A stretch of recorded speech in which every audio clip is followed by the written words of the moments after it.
মা হাওয়া আলাইহিস সালামের পর থেকে নিয়ে সারা আলাইহিস সালাম পর্যন্ত, হাওয়া আলাইহিস সালাম ওনার পর থেকে সারা আলাইহিস সালামের জমানা পর্যন্ত এত সুন্দর কোন নারী দুনিয়াতে ছিল না। তিনি এত সুন্দরী ছিলেন, এত সুন্দরী। মিশর যাওয়ার পথে জালেম বাদশার নজরে পড়ল। আল্লাহর কুদরতে আল্লাহ তার হেফাজত করলেন। জালেম হাত বাড়াইতে চায়, অবশ হয়ে যায়, যে আমরা অনেকেই শুনেছি, আমি সেদিকে লম্বা করব না।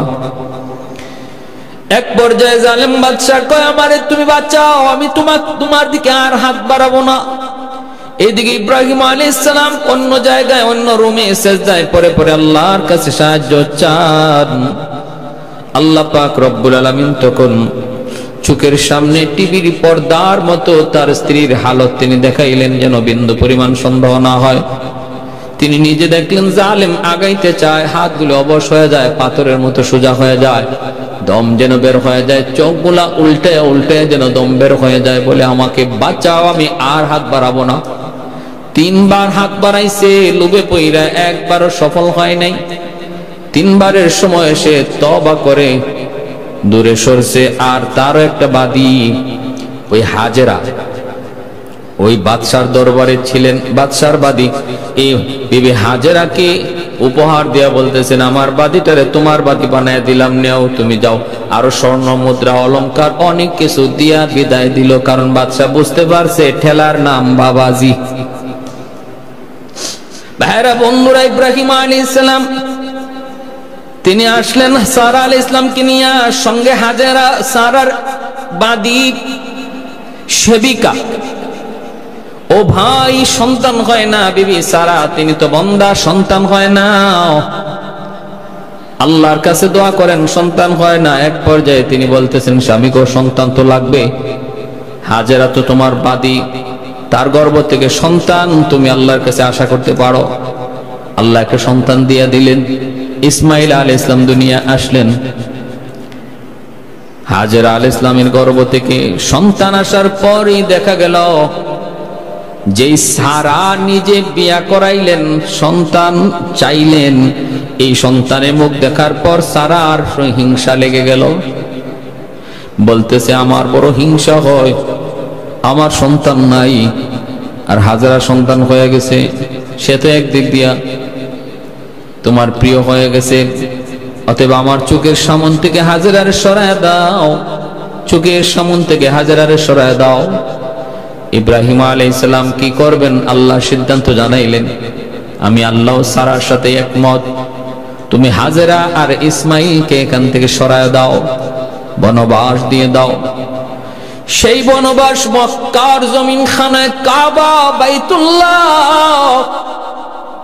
যেই বাইতুল্লাহ আজ যেখানে প্রতিষ্ঠিত, এখানে ইব্রাহিম আলাইহিস সালাম, হাজেরা আলাইহিস সালাম এবং ইসমাইলকে নিয়ে এখানে রেখে গেলেন। ভাইরা বন্ধুরা, এইদিকে ভাইরা, ইসমাইল আলাইহিস সালামের বয়স যখন 13 বৎসর, 13 বৎসর ইব্রাহিম আলাইহিস সালাম রেখে তো গেলেন, আর আসেন না।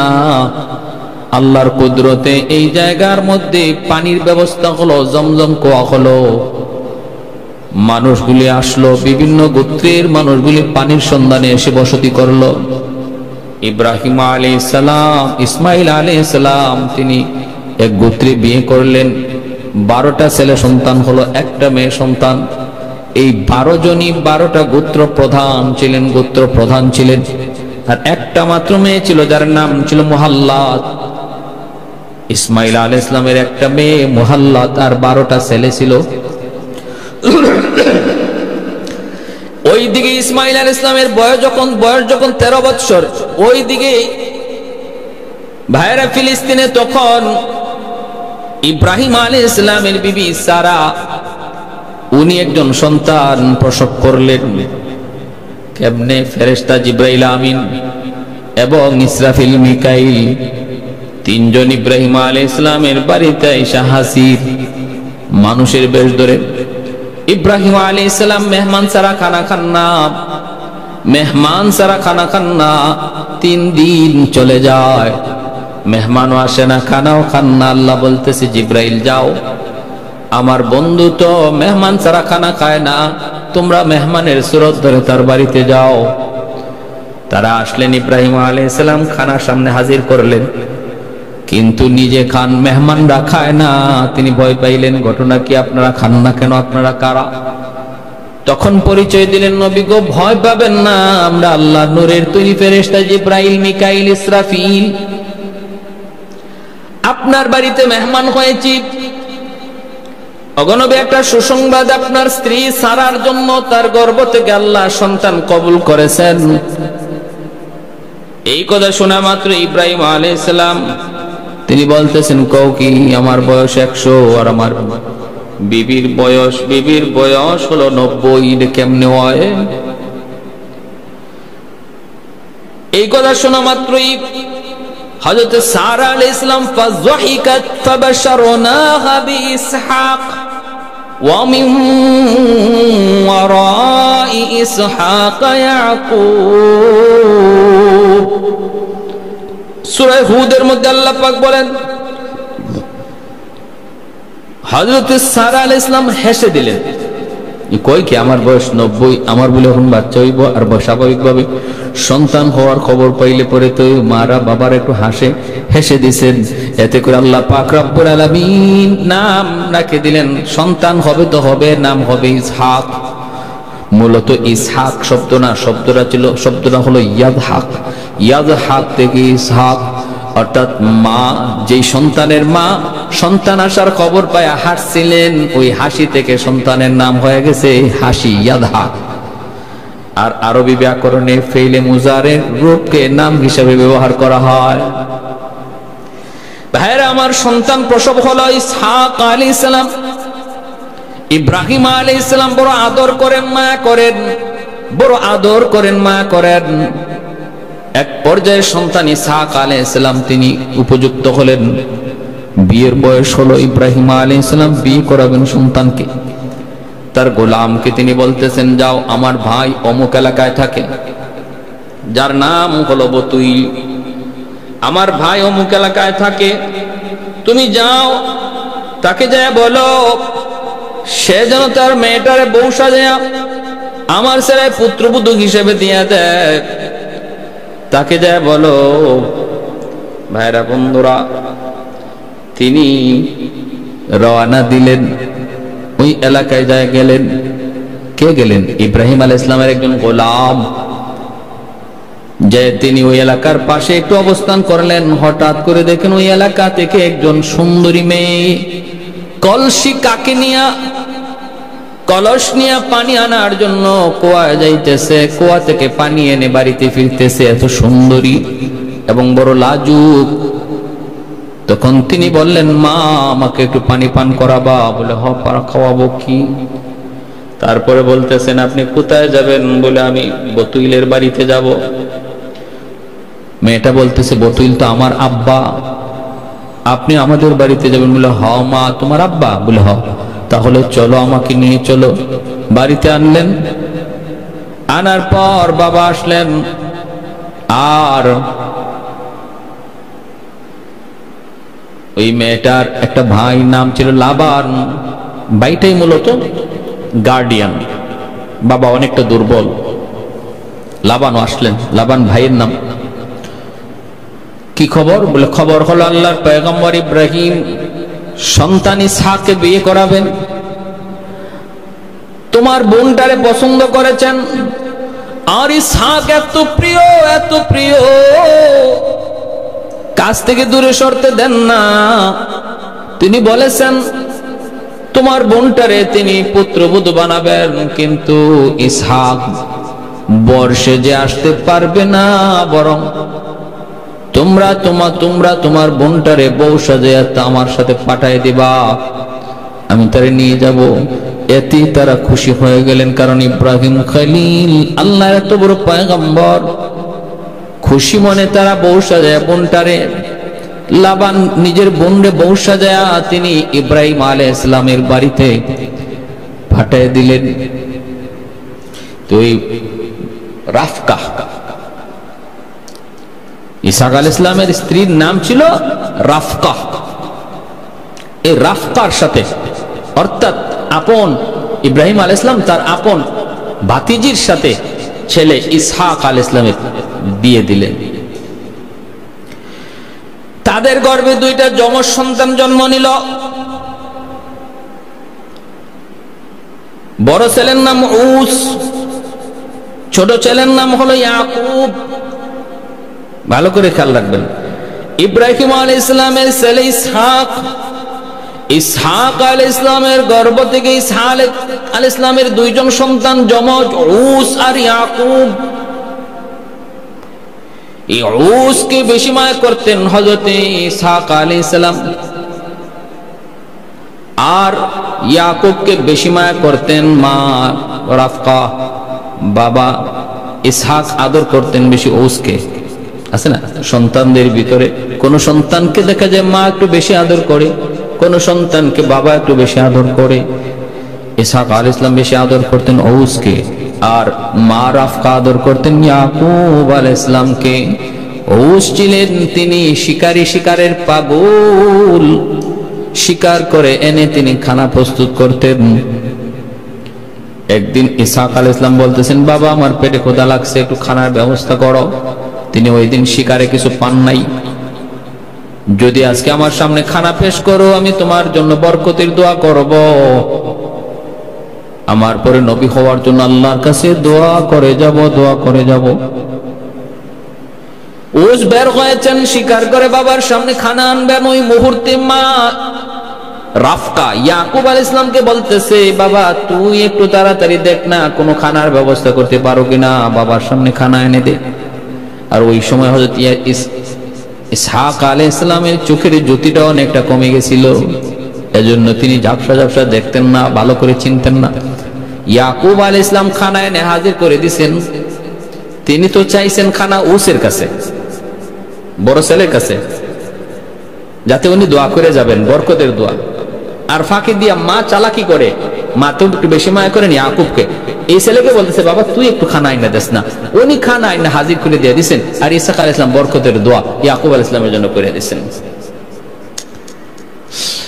উস খানা নিয়ে এসে হাজির হয়ে দেখে ঘটনা কি, ঘটনা তো পাল্টে গেল। বরকতের দোয়া পেয়ে গেছে ছোট ভাই, গুসা হয়ে গেল, রাগান্বিত হয়ে গেল, ক্রোধ চলে আসলো, মারবে। তুই এটা কেন করলি, এই চালাকি কেন করলি, এইভাবে বলতেছে। তখন মা রাফকা বলতেছে, বাবা তুই তোর ভাইয়ের ক্রুশ থেকে বাঁচতে পারবি না, তাড়াতাড়ি করে এক কাজ কর, তুই চলে যা তোর মামার বাড়িতে চলে যা, সেখানে তুই যা থাক, সেখানেই থাক। হযরত ইয়াকুব আলাইহিস সালাম তখন মামার বাড়িতে চলে গেলেন। ইয়াকুব আলাইহিস সালাম মামার বাড়িতে চলে গেলেন, আর সেখানে যা তিনি মামাতো বোনকে বিয়ে করলেন। দীর্ঘদিন মামার কাছে ছিলেন হযরত ইয়াকুব আলাইহিস সালাম, মামার কাছে ছিলেন দীর্ঘদিন। তারপরে এই মামার কাছেই থাকার অবস্থায় তিনি মামাতো বোনকে বিয়ে করেন। এই এক বোনের নাম ছিল লাসা, আরেকজনের নাম ছিল রাহিল। লাসা আর রাহিল, এই রাহিলের গর্ভ থেকেই ইয়াকুব আলাইহিস সালাম যে পরপর দুইজন স্ত্রী বিয়ে করেন, দুজনই মামাতো বোন ছিল। লাসার গর্ভ থেকে ইউসুফ আলাইহিস সালামের 10 ভাই, আর রাহিলের গর্ভ থেকে হযরত ইউসুফ আলাইহিস সালাম আর বিনিয়ামিন তারা দুনিয়াতে আসেন। এই ইতিহাসটা, এই তথ্যটা ধরে তুলছেন কাসাসুল আম্বিয়া এবং আল বিদায়া ওয়ান নিহায়া 134 নম্বর পৃষ্ঠায়, 234 নম্বর পৃষ্ঠায়। তিনি এই দুই বোনকে বিয়ে করেন। আর উস হযরত ইসমাইল আলাইহিস সালামের মেয়ে, ওই যে একমাত্র মেয়ে মুহাল্লাত, তারে উস বিয়ে করলেন, অর্থাৎ চাচাতো বোনকে। উসের চাচাতো ইসমাইল আলাইহিস সালাম, ইসমাইল আলাইহিস সালামের মেয়ে যে মুহাল্লাত, ওই মুহাল্লাতকে বিয়ে করেছিলেন উস। ভাইরা বন্ধুরা, এইভাবে সিলসিলাটা চলে আসছে। ইসমাইল আলাইহিস সালাম 136 বছর বয়স পেয়েছেন। 136 বছর বয়স পেয়েছিলেন ইসমাইল আলাইহিস সালাম। তারপরে ইসমাইল আলাইহিস সালাম তাওরাতের কিতাবের মধ্যে লিখে তিনি ফিলিস্তিনে ইন্তেকাল করেছেন। কিন্তু না, আরব ঐতিহাসিকদের মতে ইসমাইল আলাইহিস সালাম এবং তার মা হাজেরা আরবই তারা মৃত্যুবরণ করেছেন এবং বাইতুল্লাহর পাশেই তাদেরকে সমাধিত করে রাখা হয়েছে। বাইতুল্লাহর পাশেই তাদেরকে কবরস্থ করা হয়েছে। ভাইরা বন্ধুরা, এজন্য বলতেছিলাম, ওই যে ইব্রাহিম ইসমাইল আলাইহিস সালামের 12টা ছেলে ছিল। এই 12 ছেলের এক ছেলের নাম ছিল নাবায়ুত। এই নাবায়ুতের বংশধরদেরকে আসহাবুল হিজির বলা হয়। আসহাবুল হিজির, আসহাবুল হিজির হলো সামুদ জাতি। যে জাতি, এই আসহাবুল হিজির সামুদ জাতি যে এলাকায় বসবাস করত, যাদের কাছে হযরত সালেহ আলাইহিস সালামের আগমন ঘটেছিল, এই জাতি যেখানে বসবাস করত এর নাম ছিল আসহাবুল হিজির। এই আসহাবুল হিজির কোরআনের মধ্যে আমরা পাবো। এরা কার বংশধর? এরা হযরত ইসমাইল আলাইহিস সালামের 12 সন্তানের এক সন্তান, যার নাম ছিল নাবায়ুত। ওই নাবায়ুতের বংশধর। আবার কোরআনে আরেক জায়গায় আসহাবুর রাস, এই আসহাবুর রাস এরা কার বংশধর? এরা ইসমাইল আলাইহিস সালামের আরেক ছেলে যার নাম ছিল কিদার, তার বংশধর। ভাইরা আমার, এই আসহাবুল হিজির এরা হলো তার বংশধর।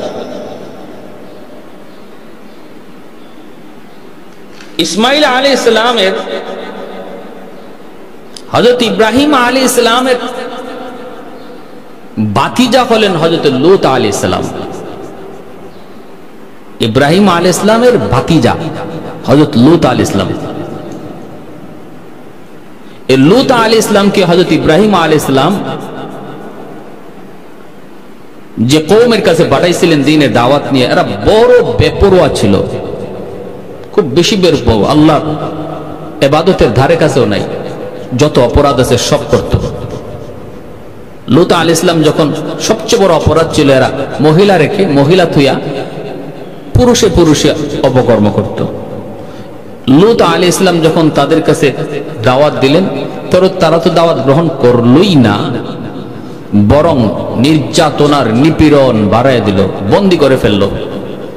ইব্রাহিম আলাইহিস সালাম লূত আলাইহিস সালামকে ওরা বন্দী করে ফেলছে, এই খবর পেয়ে তিনি এদের বিরুদ্ধে জিহাদ করলেন।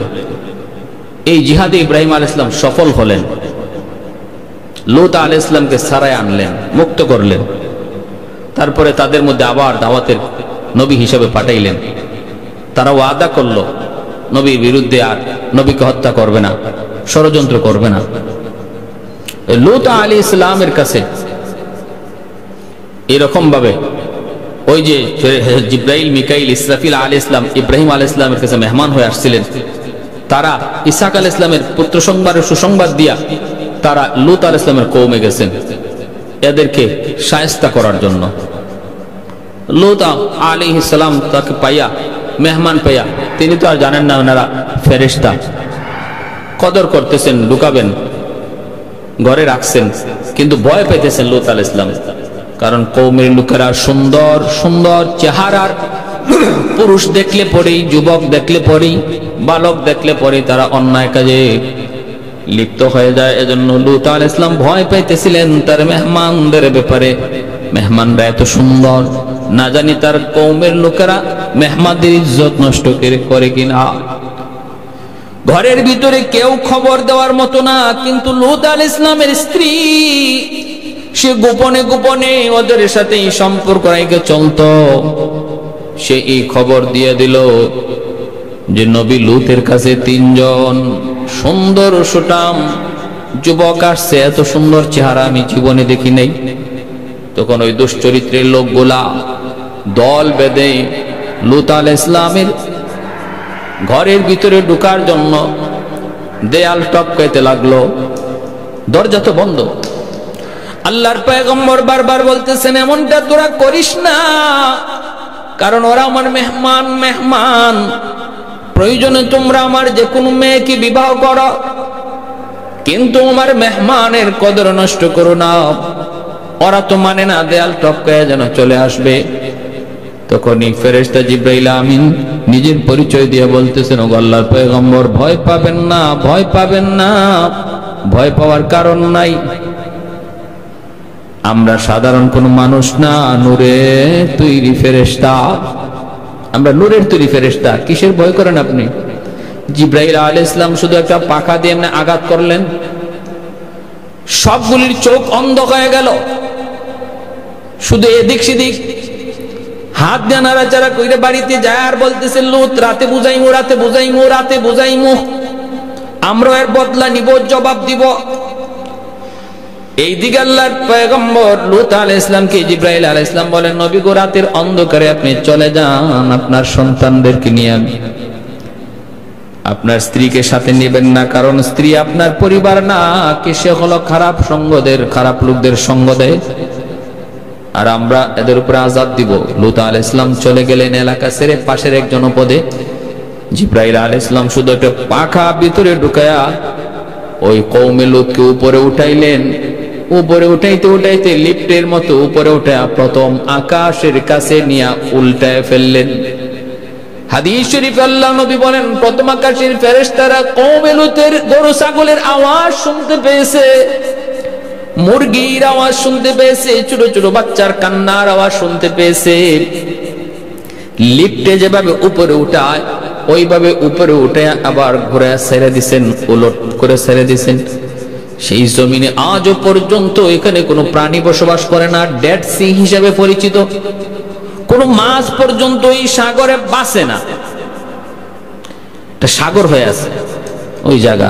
সারা জীবনের জন্য পৃথিবীর হায়াত যতদিন আল্লাহ নজির বানায় রাখছেন, নজির বানায় রাখছেন। ভাইরা বন্ধুরা, ইব্রাহিম আলাইহিস সালামের ছেলে ইসমাইল, ইসমাইল আলাইহিস সালামের 12টা ছেলে। এই 12 ছেলের এক ছেলের নাম হলো নাবায়ুত। এই নাবায়ুতের বংশধর হলো আসহাবুল হিজর। সালেহ আলাইহিস সালামের গোত্র এই আসহাবুল হিজর, কওমে সামুদ।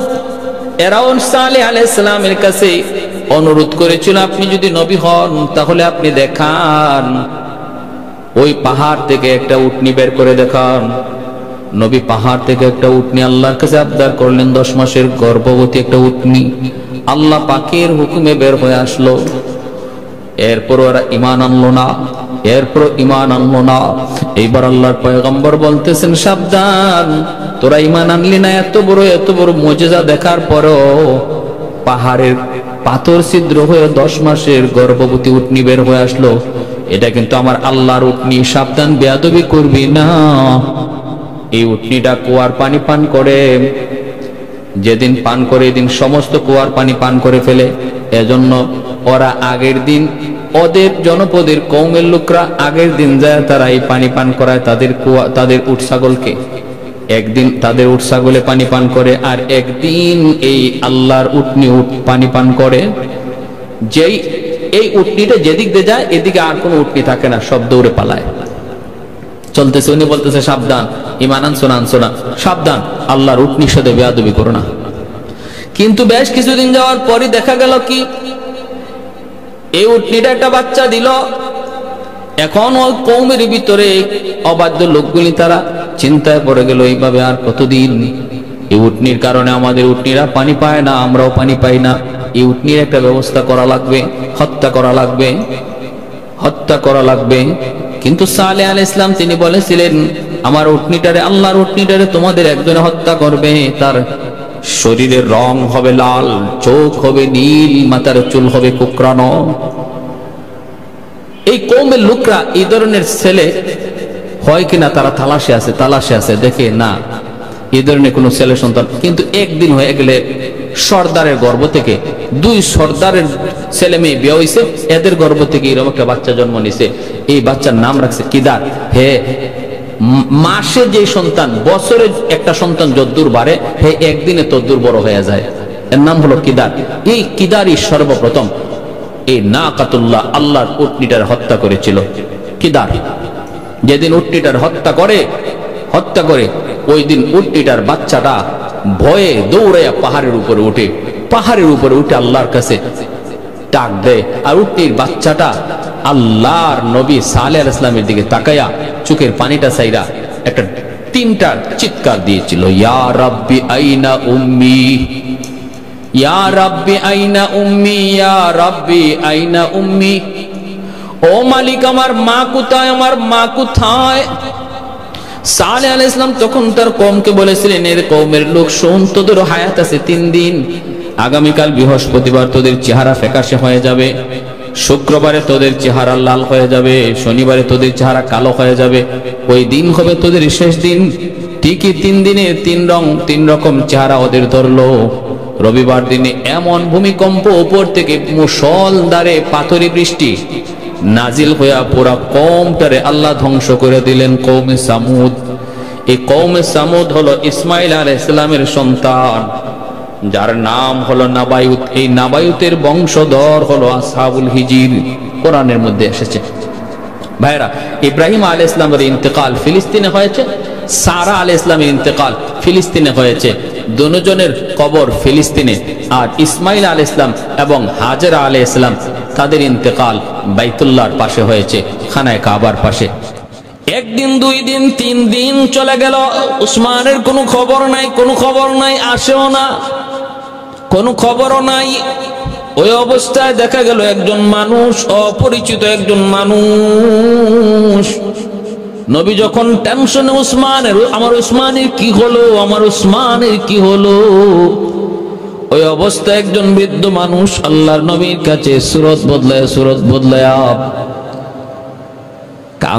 কান্দে। নবী তো মানুষের দুঃখ দেখলে পরে নবী পাশে যায় দাঁড়ায় দুঃখের খবরটা নিতেন। কেন তুমি কান্না করো, কেন তুমি কষ্ট পাইছো, কি কারণে? আল্লাহ নবী এই দুঃখ দূর করার চেষ্টা করতেন। হযরত মায়ার নবী, দয়ার নবী, ওই বুড়া মানুষটার কান্না দেখে নবী দরদ লাগলো, যায় জিজ্ঞেস করেন, ভাই তুমি কাঁদো কেন? কয়, নবী গো, আমি কাঁদতেছি, আপনি আমাকে চিনবেন না। তবে না কাইদে আমি পারলাম না, কানবো না কেন? কারণ মক্কায় দেখে এসেছি আপনার সাহাবী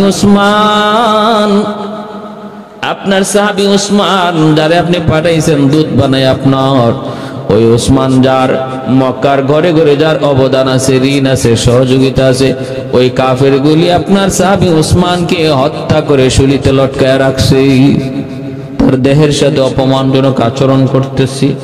এই দৃশ্যটা আমি দেখছি, দেখে আমার বড় কষ্ট লাগছে, তাই আমি কাঁদতেছি। ডাহা একটা মিথ্যা কথা, সত্য না মিথ্যা? একবারে জিতা মিশা কথা। কে সেটা কয়? ইবলিস। এই মিথ্যা কথাটা কইছে কেডা? কয় ইবলিস। কেন কইতেছে? কয় লাগাইবার জন্য, যুদ্ধ লাগানোর জন্য, বাজায় দেওয়ার জন্য। কারণ ইবলিস দেখতেছি ঘটনা কি, বাজে না কেন।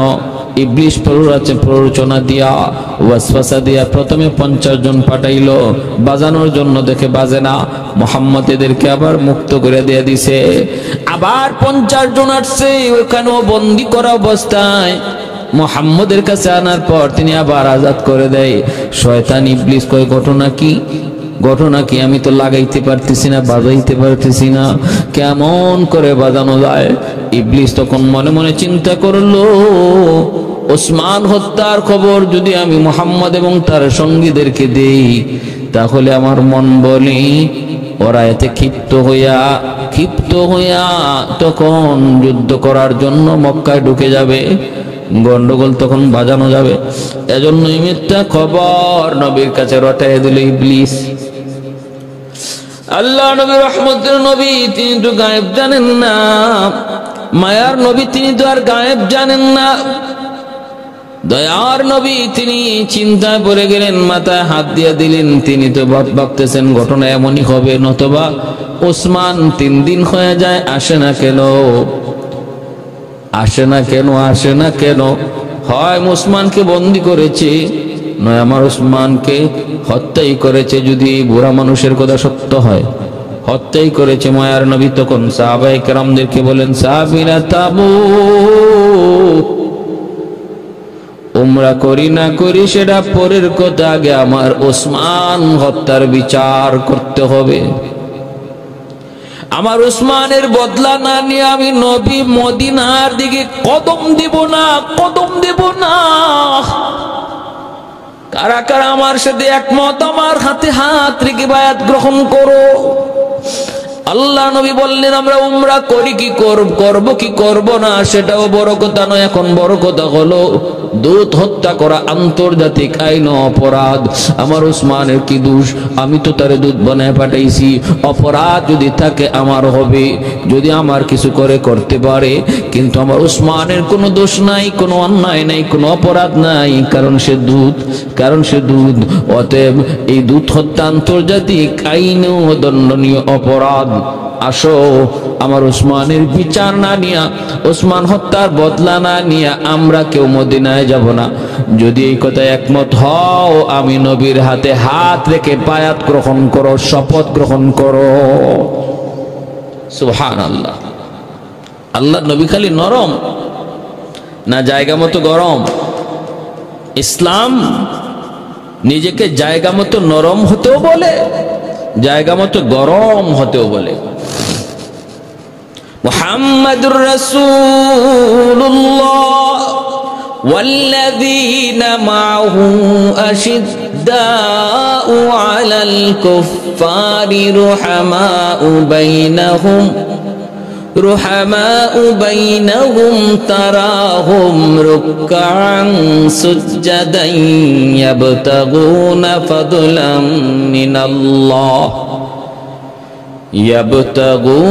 فضلا من الله ورضوانا سيماهم في وجوههم من أثر السجود ذلك مثلهم في التوراة ومثلهم في الإنجيل। আল্লাহ নিজে বলেন, আমার নবী এবং নবীর হাতে গড়া সাহাবায়ে কেরামের আদর্শ হলো, আখলাক হলো, ওরা নরমের জায়গায় বেশি নরম, গরমের জায়গায় বেশি গরম। আল্লাহ নবী গরম হয়ে গেলেন, সাহাবায়ে কেরামদেরকে বলেন, আমার হাতে হাত রেখে বায়াত নাও। নবী যখন বায়াত নেওয়া শুরু করলেন, এই খবরও চলে গেল মক্কায়। আল্লাহ নবী রহমতের নবী বায়াত নিতেছেন বলে কেন? কয় ওসমান হত্যার বদলা নেওয়ার জন্য। আবু সুফিয়ান কয় কি, আমরা তো ওসমানকে হত্যা করি নাই, বন্দী করেছিলাম। তাহলে তারা যদি এরকম শপথ নেয়, তাহলে গন্ডগোল তো অনেক বড় হয়ে যাবে। তারা তো মরণ মরণ মরণ, তার জীবন মরণের শপথ করে বসতেছে। না না না না, হবে না, হবে না।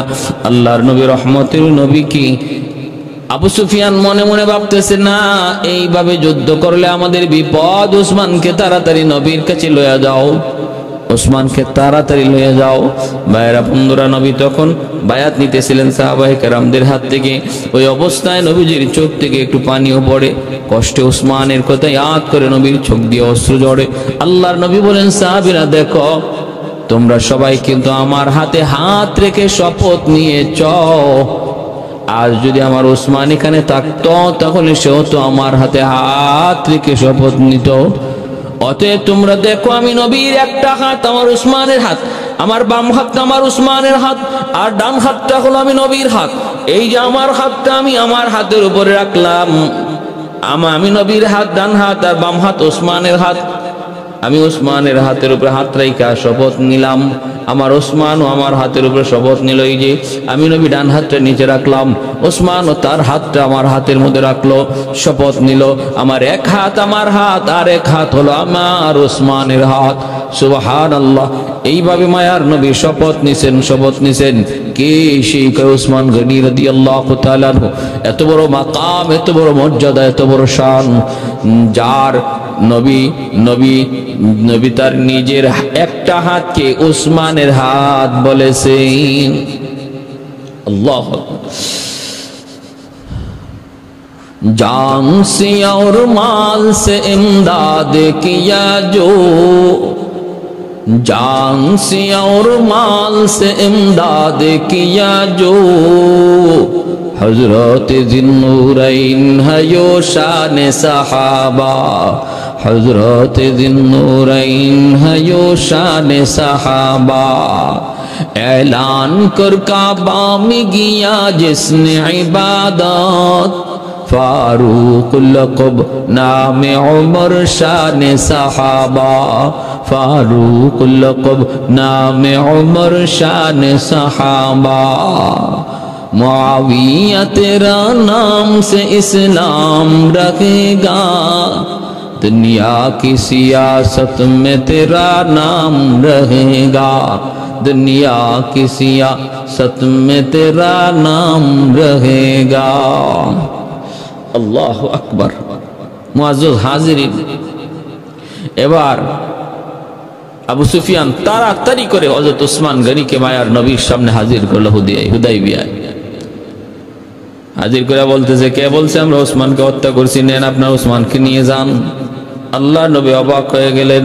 নবী তখন বুঝলেন, হ্যাঁ তাহলে আগের খবর ছিল মিথ্যা খবর, বাজায় দেওয়ার জন্য এরকম ইবলিসের কারসাজি। আমাদের সমাজে এমন কিছু মানুষ আসেনি না নাই, যারা সমাজের দ্বন্দ্ব মিটাইতে চায় না, বরং সমাজের দ্বন্দ্ব আরো বাড়াইতে চায়, যারা ভেজাল মীমাংসা চায় না, মুখে কয় মীমাংসা কিন্তু ভিতরে চায় ভেজাল বাড়ো। আমার নেতাগিরি চলবে, আমার বাহাদুরি চলবে, আমার আমার আমার মূল্য বাড়বে, আমার এও টানবে হেও টানবে, এই চিন্তা করে যে মানুষগুলা সমাজের বেজাল কমাইতে চায় না, বরং বাড়ায়া রাখতে চায়, জীবিত রাখতে চায়। মনে রাখবাই, এরা শয়তানের প্রতিনিধি, শয়তানের খলিফা। শয়তান তার দায়িত্বটা ওদের কাজে বুঝাই দিছে। শয়তান তার নিজের দায়িত্বটাই ওদের কাঁধে বুঝাই দিয়া শয়তান এখন অন্য কাজে মশগুল আছে, আর এই কাজটা ওদেরকেই বুঝাই দিছে। আল্লাহ তুমি হেফাজত করো, আল্লাহ হেফাজত করো, সহি বুঝ দান করো, আমিন। ভাইয়ের আমার, আল্লাহ নবী হযরত ওসমান গনিকে পেয়ে গেছেন। এবার নবী বলতেছেন, তোমরা যাইতে দিবা না আমাদেরকে মক্কায় তওয়াফ করতে? বলে না, আমরা আপনার সাথে একটা সন্ধি করতে এসেছি। নবী বলেন, কি সন্ধি? সন্ধিটা হলো আপনি এবছর চলে যাবেন, এই বছর আপনাকে আমরা বাইতুল্লাহ তওয়াফ করতে দেব না, খানায় কাবা তওয়াফ করতে দেব না। আল্লাহ নবী রহমতের নবী বলেন, ঠিক আছে, সন্ধির শর্তগুলা তোমরা বলো আর কাগজ কলম লও। মায়ের নবী কাগজ কলম লইয়া সন্ধিগুলা লিখতে বললেন। নবী প্রথমে বলতেছেন, আগে লিখো সন্ধি কত বছরের জন্য? কয় 10 বছর। 10 বছরের জন্য এই সন্ধি। 10 বছরের ভিতরে আমরা কেউ কারো উপরে হামলা করব না, কেউ কারো উপরে কোনো জুলুম করব না, যুদ্ধ বিগ্রহ করব না। মক্কার সাথে মদিনার সম্পর্ক হবে ভালো, একে অপরে যাতায়াত থাকবে, কেউ কাউকে কোথাও পাইলো কেউ কারো জন্য দুশ্মন হব না। 10 বছরের জন্য আমাদের যুদ্ধ বিরতি, 10 বছরের জন্য আমাদের একে অপরের নিরাপত্তা। আল্লাহ নবী বলেন, ঠিক আছে আমি মানলাম।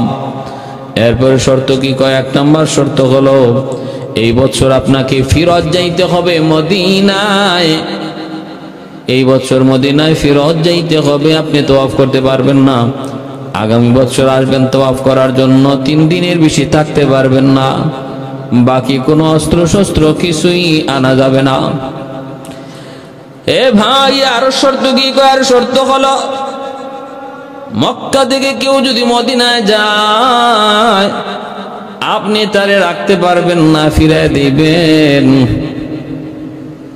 আমাদের কেউ যদি আপনার কাছে আশ্রয় নেয় আপনি তাকে জায়গা দিবেন না, ফিরাই দিবেন। কিন্তু আপনার কেউ যদি আমাদের কাছে আশ্রয় নেয় আমরা তাকে ফিরাই দেব না, আমরা তারে নিজের কাছে রেখে দেব।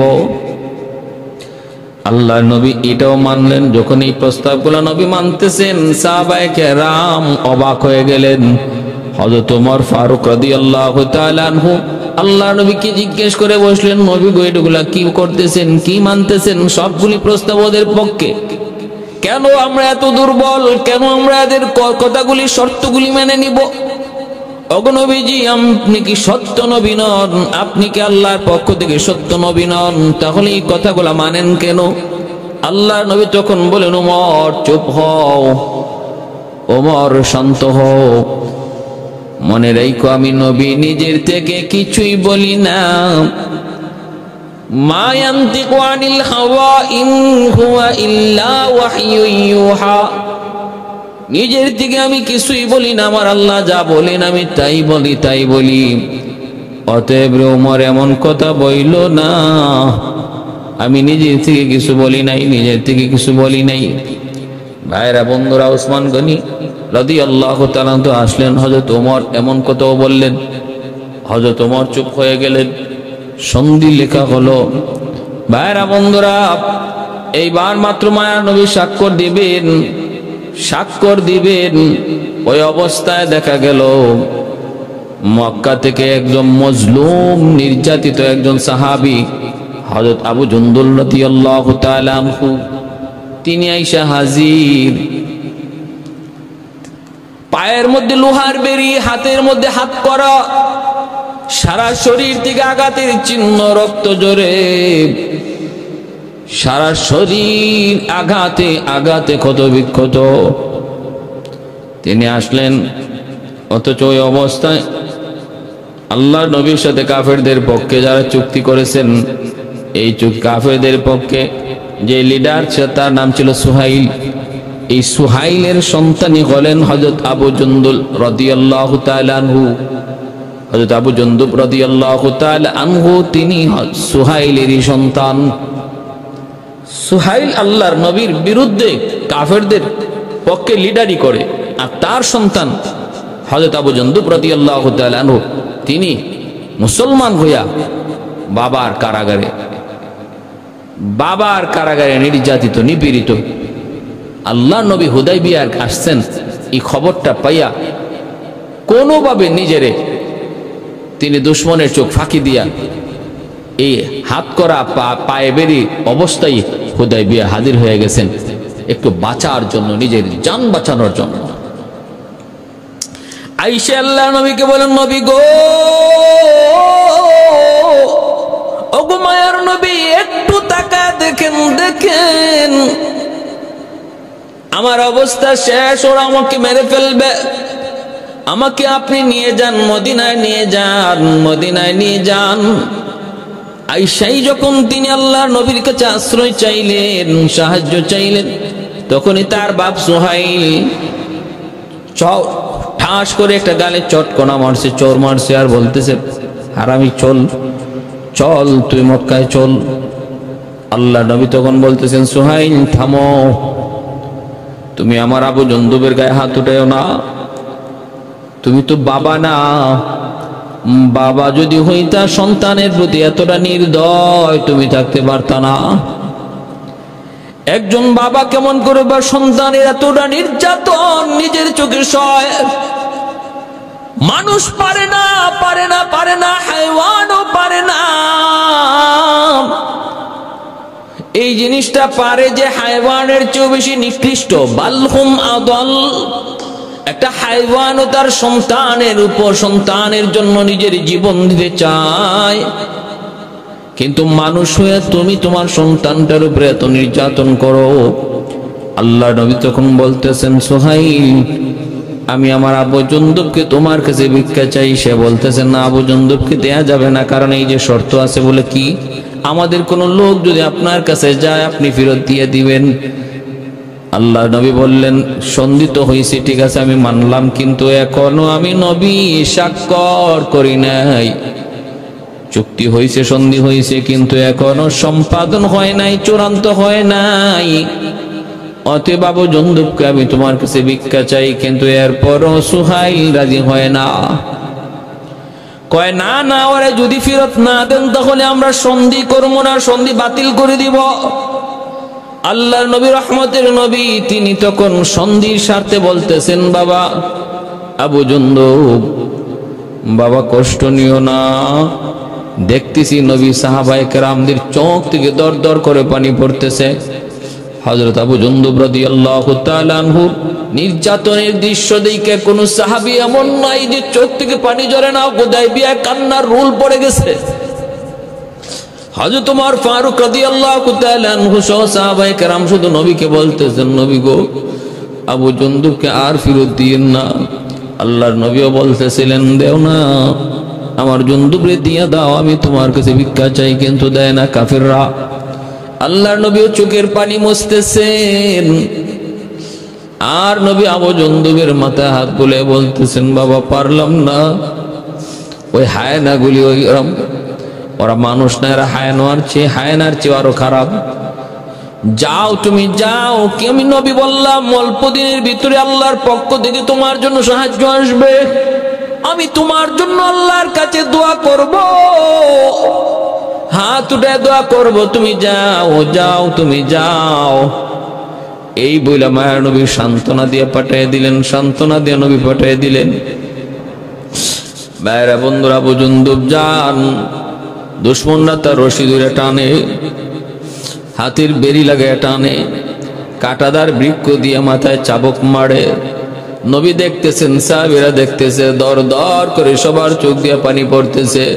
কেউ কান্না করে করে দাঁড়ানো থেকে বসে গেছেন, কিচ্ছু করতে পারতেছেন না, কিচ্ছু করতে পারতেছেন না।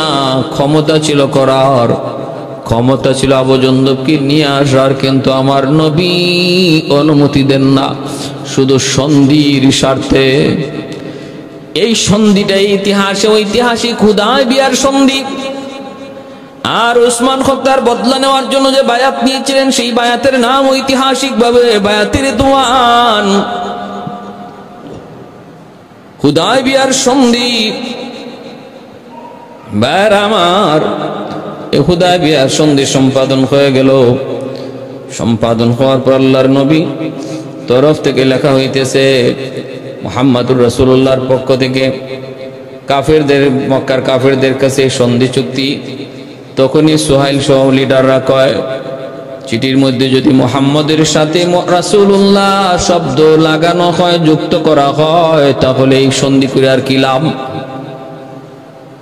সন্ধি তো করছি মাঝখানে সমঝোতার জন্য, আমরা যদি মুহাম্মাদুর রাসূলুল্লাহ স্বীকার করে নিলাম, মুহাম্মদ তিনি আল্লাহর রাসূল, তাহলে আর সন্ধি লাগবে কেন? অতএব যদি সন্ধি হয়, দুপক্ষের সমঝোতার জন্য যদি একটা চুক্তি হয়ে থাকে, এই চুক্তিনামার মধ্যে মুহাম্মদ শব্দ থাকবে, রাসূলুল্লাহ শব্দ থাকবে না, কারণ আমরা যেহেতু এটা মানি না। নাউযুবিল্লাহি মিন যালিক। আল্লাহর নবী রহমতের নবী বলেন, আলী রাসূলুল্লাহ শব্দ